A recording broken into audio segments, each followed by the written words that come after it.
إن الحمد لله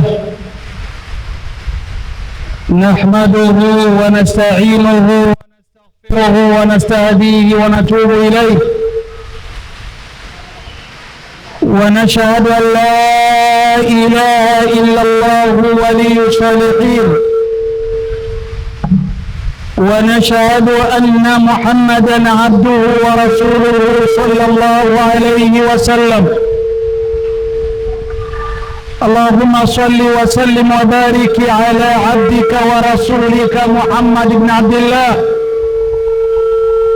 وعلى آله وأصحابه ومن تمسك بسنته إلى يوم الدين،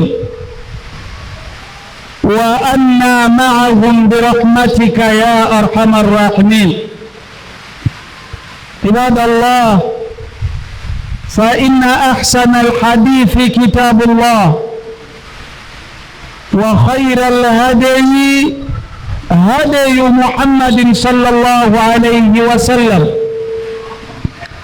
وشر الأمور محدثاتها، فكل بدعة ضلالة وكل ضلالة في النار.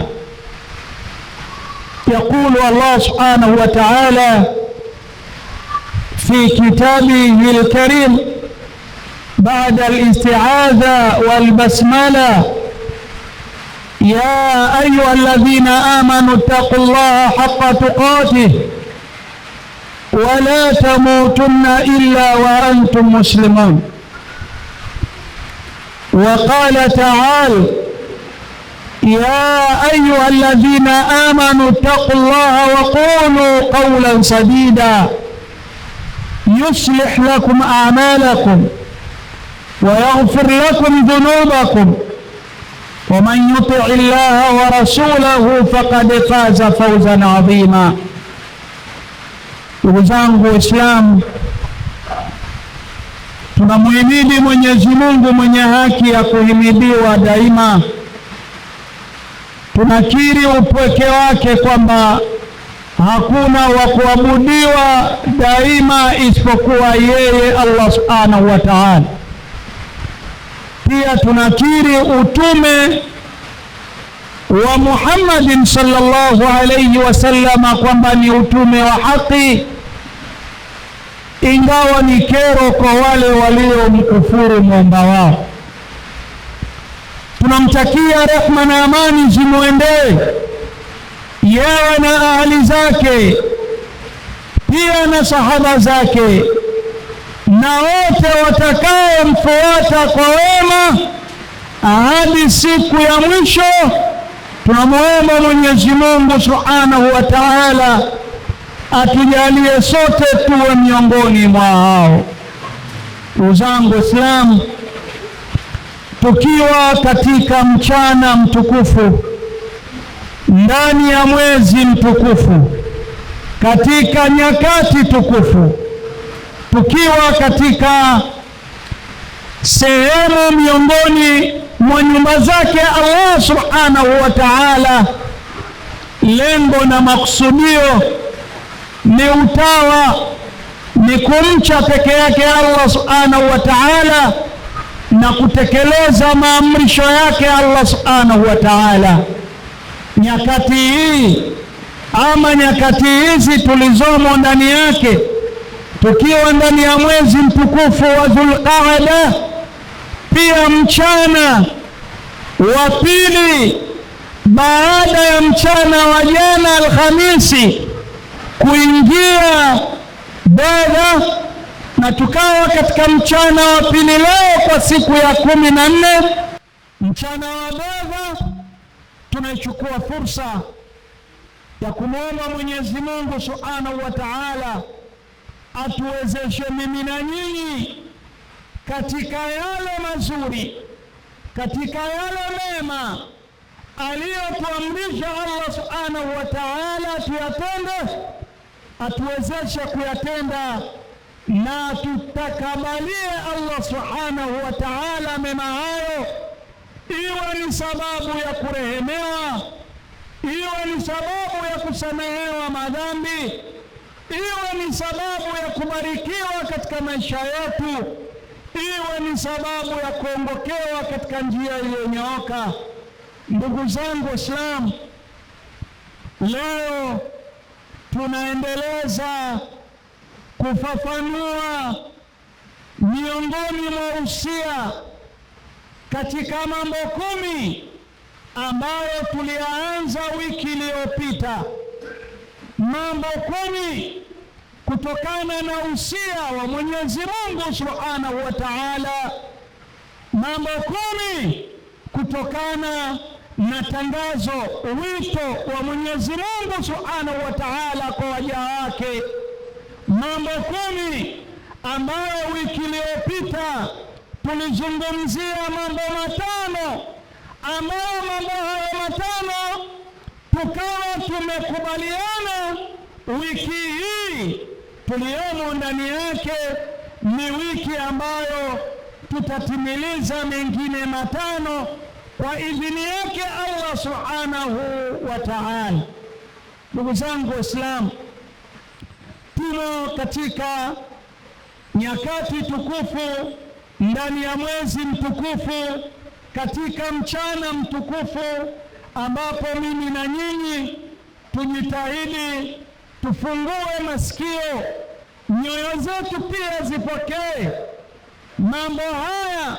Huenda ikawa ni sababu miongoni mwa sababu za sisi kurehemewa na Allah Subhanahu wa Ta'ala.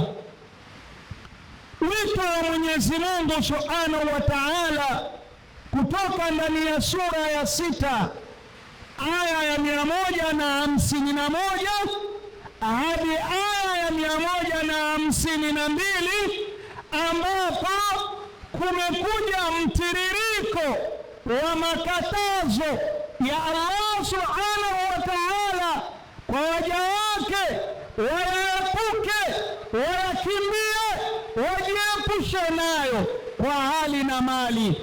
Na hili halikuchagua masikini, halikuchagua tajiri, halikuchagua mwanamume, halikuchagua mwanamke, halikuchagua yeyote katika walimwengu miongoni mwa ummati Muhammadin sallallahu alayhi wasallam. Bismillahir Rahmanir Rahim. Tunakariri tena kwa mara nyingine, ni wito wa Allah Subhanahu wa Ta'ala, ni tangazo la Mwenyezi Mungu Subhanahu wa Ta'ala analetewa Mtume sallallahu alayhi wasallam. Na wakati huo Mtume Muhammad sallallahu alayhi wasallam akiwa bado ndani ya miji ya Makka, akipokea maamrisho ya Allah Subhanahu wa Ta'ala awafikishie umma wake, wanamume na wanawake, wachukue wito, waweke katika matendo yao, na ili waondoke duniani ikiwa wito huo ni miongoni mwa tabia zao. Nasi tunachukua wito huo tukiuthamini, kwa sababu Qur'ani itaendelea inasoma ila qiyami saa. Ndugu zangu Waislamu, kwa jina la Mwenyezi Mungu mwingi wa rehema, mwenye kurehemu, anasema Allah Subhanahu wa Ta'ala, qul, sema, ta'alau, njooni, atlu ma harrama rabbukum alaykum, njooni nikusomeeni, njooni nikupeni habari ya yale ambayo ameharamisha Mwenyezi Mungu Subhanahu wa Ta'ala juu yenu, yasiwe miongoni mwa matendo yenu, yasiwe miongoni mwa mwenendo wenu, yasiwe miongoni mwa tabia zenu, yasiwe miongoni mwa hali zenu, enyi ummati Muhammadin sallallahu alayhi wasallam. Yakaanza kutiririshwa maneno hayo, amri hizo, alla tushriku bihi shay'a. Tangazo la kwanza, Allah Subhanahu wa Ta'ala, Muumba wenu aliyekuumbeni, akakupeni maumbile mazuri, akakupeni akili na tamyiz, akakupeni na maisha ambayo ni uhai uliokuwa mzuri, mnatembea kwa busara zenu alizokupendeni kwazo kuliko viumbe wengine wote. Ndugu zangu Waislamu, Allah subhanahu wa ta'ala amewaumba viumbe, wengine tunawajua na wengine hatuwajui kamwe, lakini kiumbe binadamu, lakini kiumbe mtu ni katika viumbe walioumbwa vizuri, wakapambwa kwa ufanisi wake Allah subhanahu wa ta'ala. alla tushriku bihi shay'a. Tangazo linatoka mbingu saba fi lawhil mahfuz. Allah subhanahu wa ta'ala anakataa, anakukataza, ananikataza, anatukataza sisi wote Waislamu tusithubutu kamwe kwa hali yoyote kumshirikisha Allah subhanahu wa ta'ala. Ndugu yangu Muislamu, iokope shirki. Shirki ni kitu kichafu. Kumbuka Mwenyezi Mungu ni mwenye hasira na amekwisha kuweka amri, hana msamaha kwa washirikina. Allah subhanahu wa ta'ala hana huruma kwa washirikina. Allah subhanahu wa ta'ala hana urafiki na mushrikuna. Allah subhanahu wa ta'ala anaiteremsha amri, enyi umati Muhammad sallallahu alayhi wasallam, epukeni shirki, kwani atakayethubutu kuingia kwenye tabia hiyo, kuingia kwenye kasumba hiyo, anayo balaa, hana msamaha, anayo hasira ya Allah subhanahu wa ta'ala. Ewe Mwenyezi Mungu, tuepushe na ushirikina. Haya tukawa tuliyazungumza wiki iliyopita, lakini tunayapitia ili tukamilishe moja kwa moja kwa mchana huu wa leo.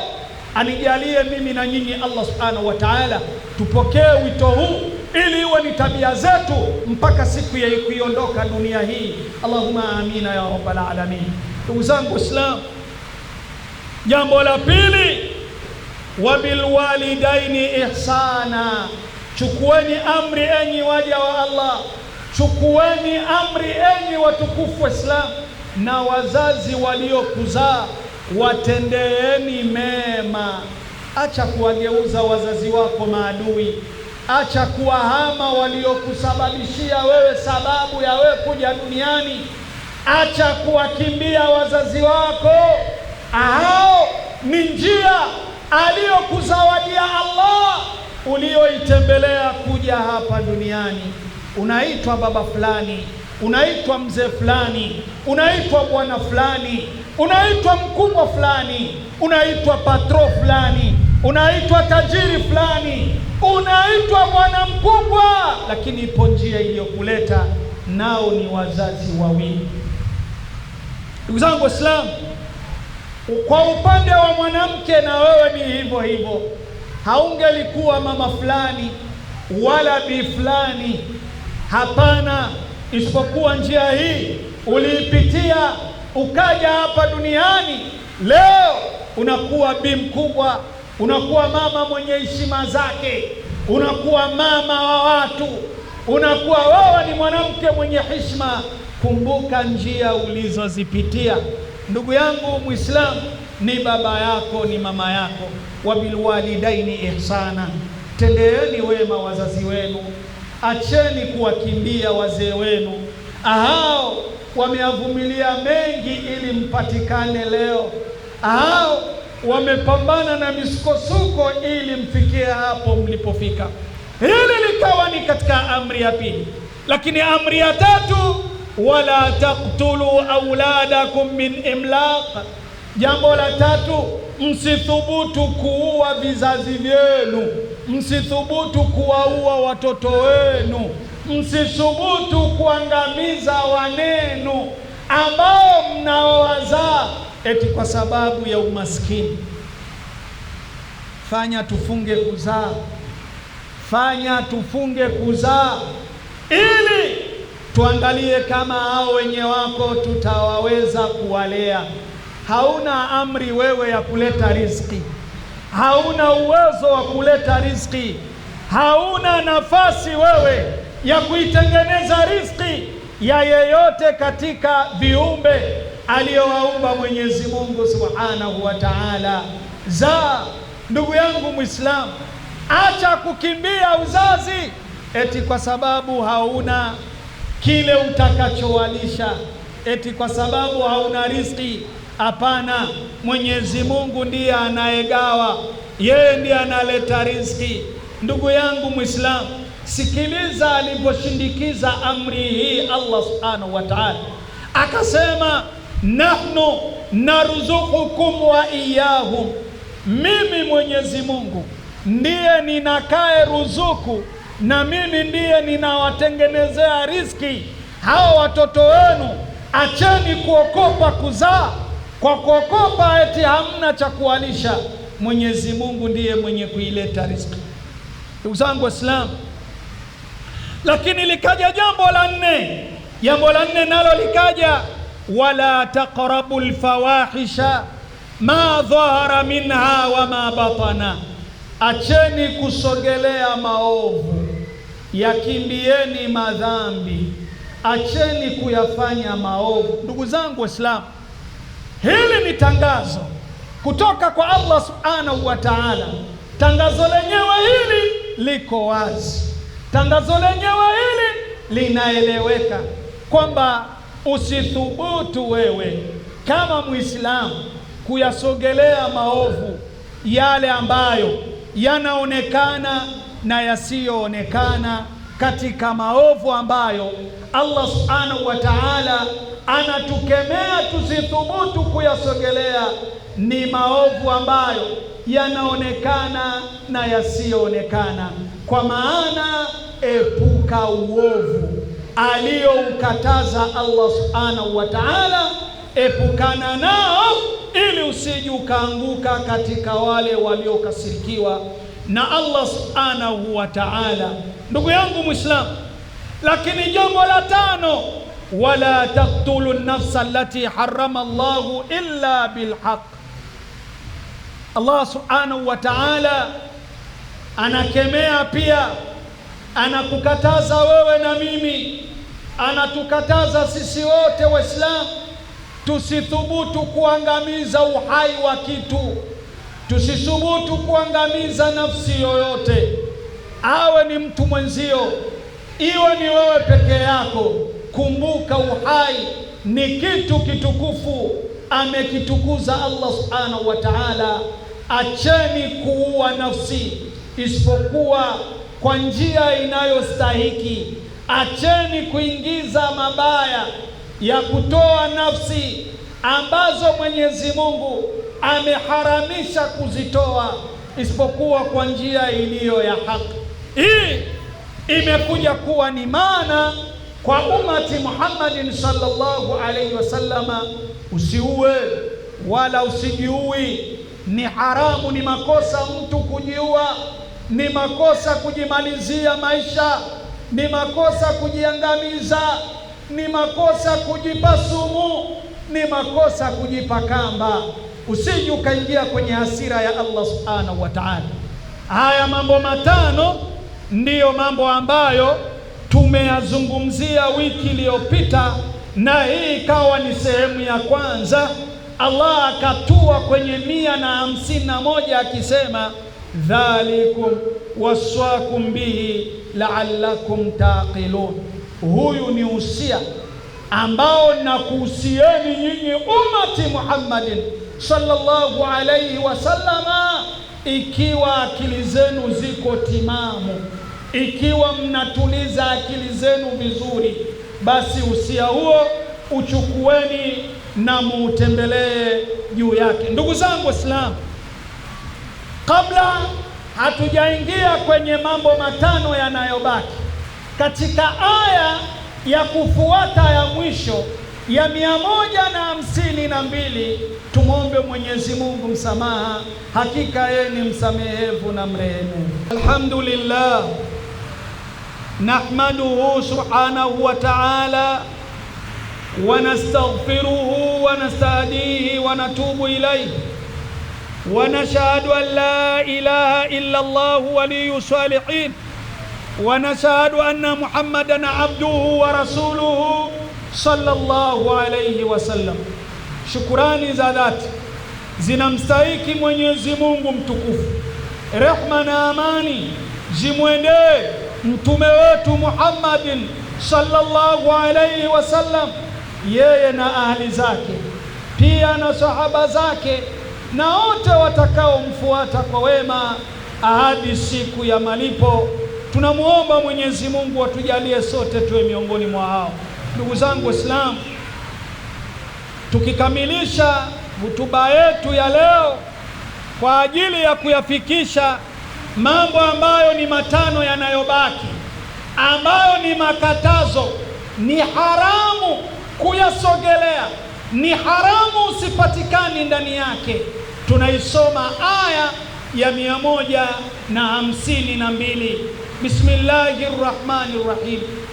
Wala taqrabu mala al-yatimi illa billati hiya ahsan hatta yablugha ashuddahu wa awful kayla wal mizana bil qisti la nukallifu nafsan illa wus'aha wa idha qultum fa'dilu walau kana dha qurba wa bi'ahdi Allahi awfu dhalikum wassakum bihi la'allakum tadhakkarun. Katika hutuba yetu ya pili tunatimiliza ujumbe wa 5 unaobakia kutoka katika aya ya 152 katika sura ya 6 Suratul An'am. Ndugu yangu Muislamu, tega sikio, zingatia, elewa, ujue haya makatazo ni yale yale waliokatazwa waliotangulia kabla yetu. Kumbuka haya makatazo, yakumbuke mara kwa mara, uyakimbie, tukiwa katika siku ambazo ni siku tukufu ndani ya mwezi mtukufu, na tumebahatika tukiwa tumestulia sehemu tukufu ndani ya nyumba miongoni mwa nyumba zake Allah subhanahu wa ta'ala. Tunaingia katika katazo la 6.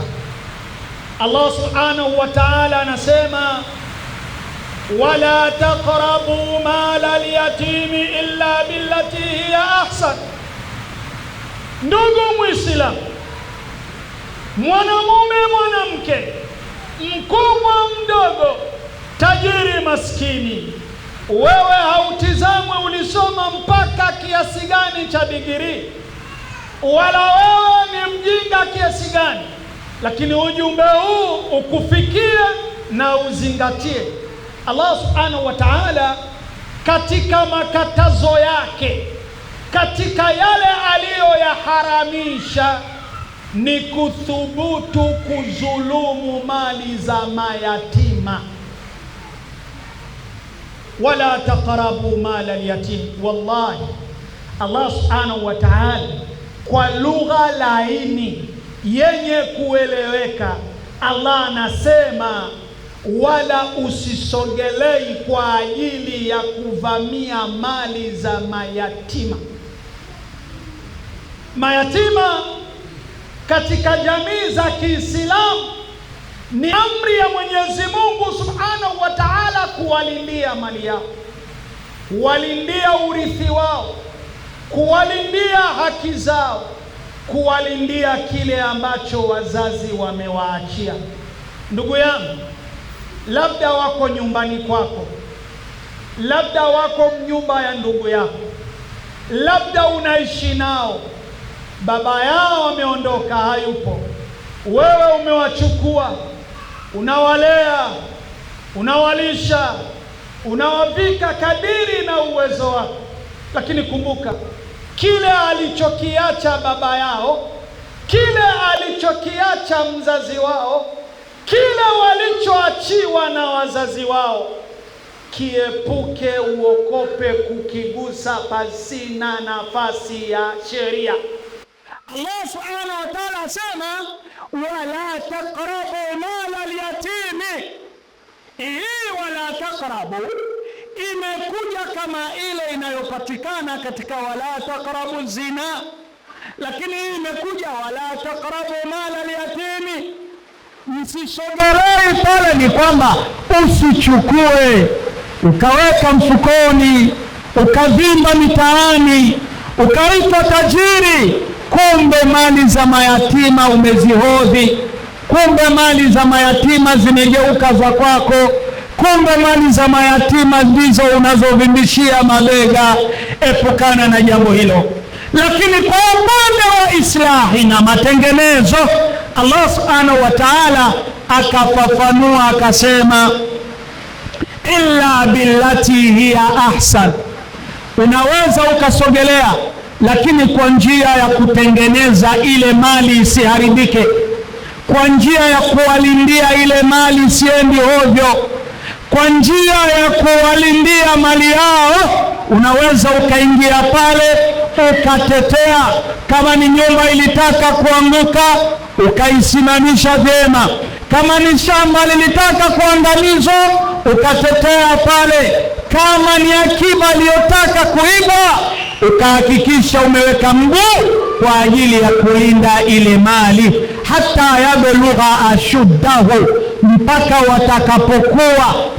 watakapokomaa wale mayatima wasogezee milki ya mali yao, pasina kuwaibia, pasina kuwachukulia, pasina kuchukua mali yao. Wakifikia umri wa kusimamia masala yao, wa kusimamia mambo yao, wakabidhi mali yao, wairithi. Hiyo ni haki ambayo iliachwa na wazazi wao. Mwenyezi Mungu ameweka sheria pale.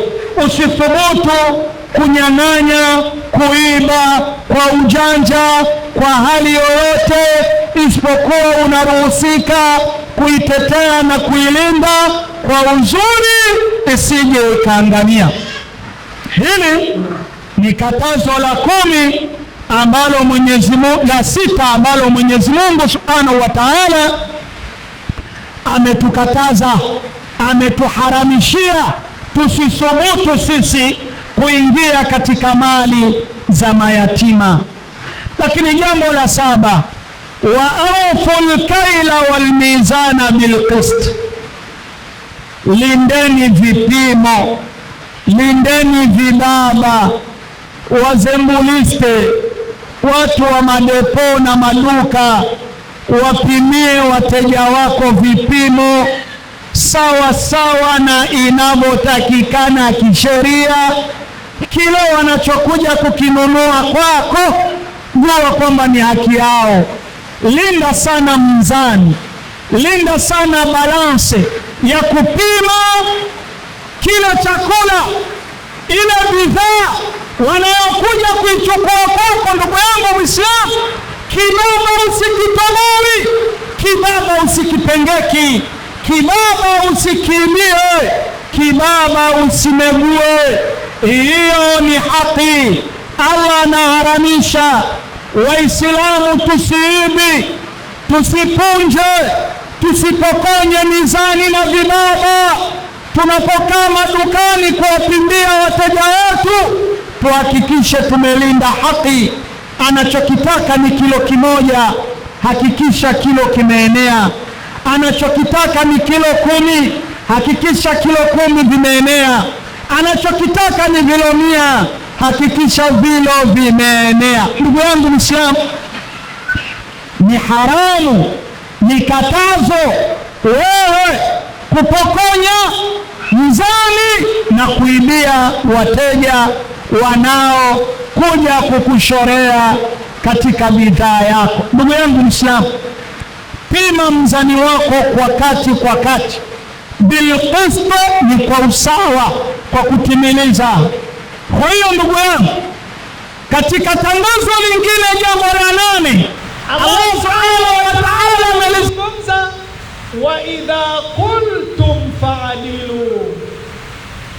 Miongoni mwa mambo ambayo huwa tunapuuza miongoni mwa mambo ambayo huwa tunayadharau na kuyaweka nyuma ya migongo yetu ni pale ambapo tunapopewa mahakama ya kusikiliza matatizo ya ndugu zetu ambao wamekorofishana, wametatizana, wamezulumiana, wewe ukateuliwa uyasimamie matatizo hayo, uyaweke sawa sawa.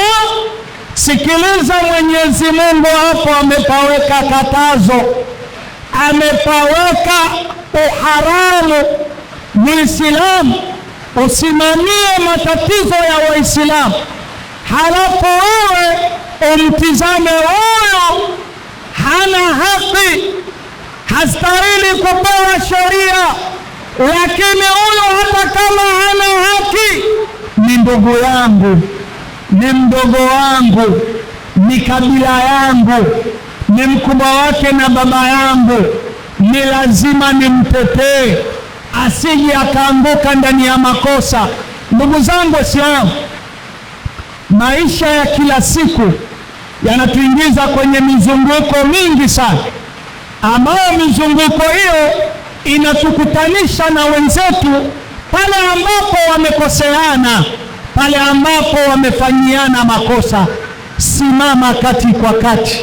Wa idha qultum fa'dilu, mtakapopewa mahakama ya kuamua matatizo, kuweni waadilifu. Walau kana dha qurba, hata kama mwenye hana haki ni ndugu yako, usithubutu kumili na kupengama. Unaingia ndani ya haramu, unaingia ndani ya balaa.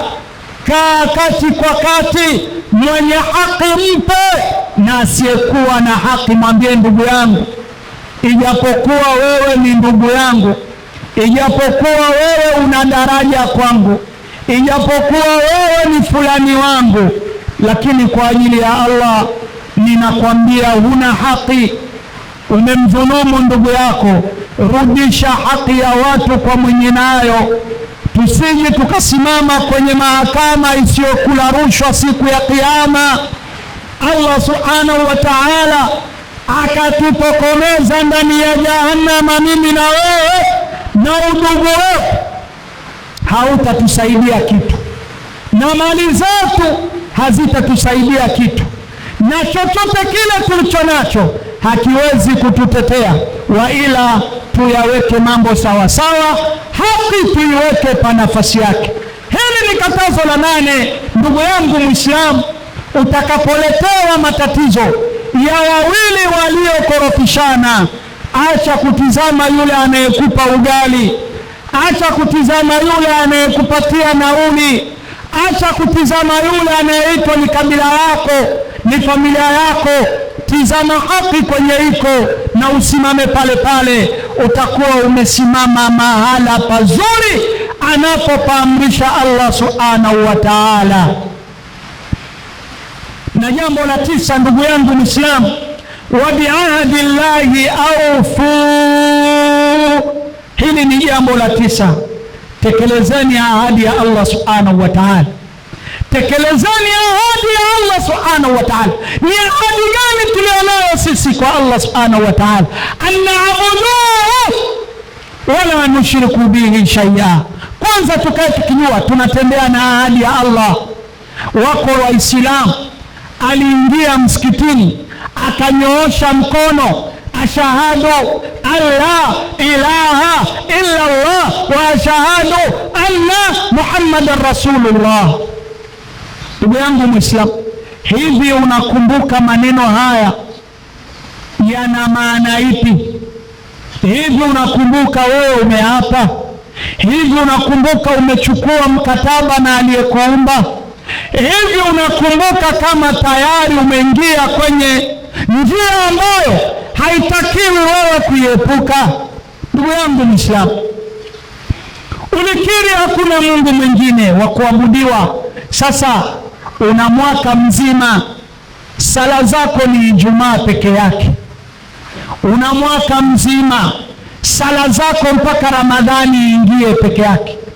Una mwaka mzima haujui sala ya alfajiri, ya dhuhuri, ya alasiri, ya magharibi, ya isha, haujui.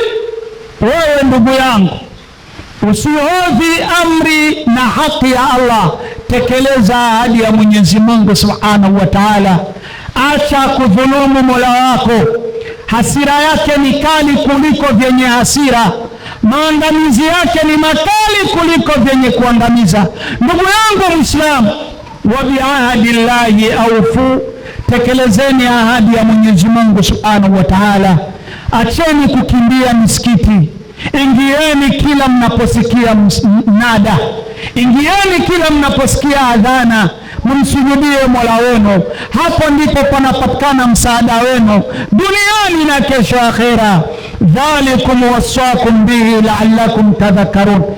10 na namaliza hapa. Huyu ni usia kwenu, ikiwa mnakumbuka, ikiwa mtakumbuka, ikiwa mtaweka kwenye akili zenu haya, basi malipo ya Allah Subhanahu wa Ta'ala yatamiminika siku sio mbali, na kesho siku ya hesabu atakulipa Mwenyezi Mungu Subhanahu wa Ta'ala malipo yaliyokuwa makubwa. Ndugu zangu Islam, mambo 10 tumeyatimiza kwa Ijumaa hii ya leo.